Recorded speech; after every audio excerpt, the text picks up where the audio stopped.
I cannot sit here and study medicine while I know that my friends are fighting and my family needs protection. This is my time. It's my duty.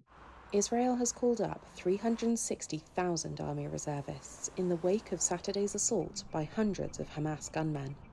When the declaration of war came, the response was swift and overwhelming. Most were already in Israel. Many that weren't have dropped everything to answer the call. Oren Saar is based in the US.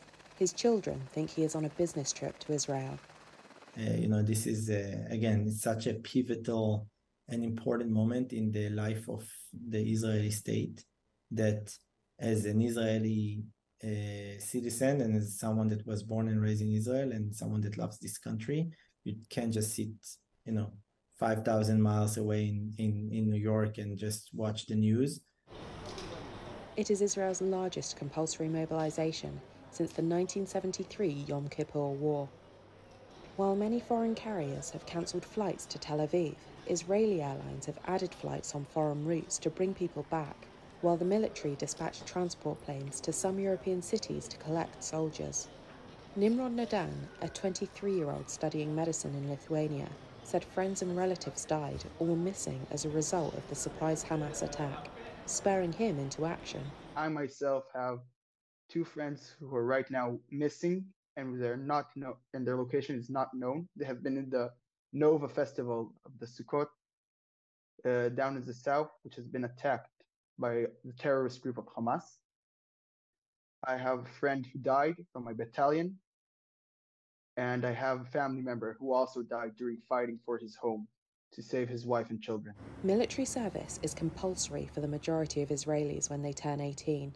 After this, most can be called up to reserve units until the age of 40, or even older in the case of national emergency. In times of war, they fight alongside the regular troops. Yonatan Bunzel only finished his military service this year, making him exempt from immediate reserve duties.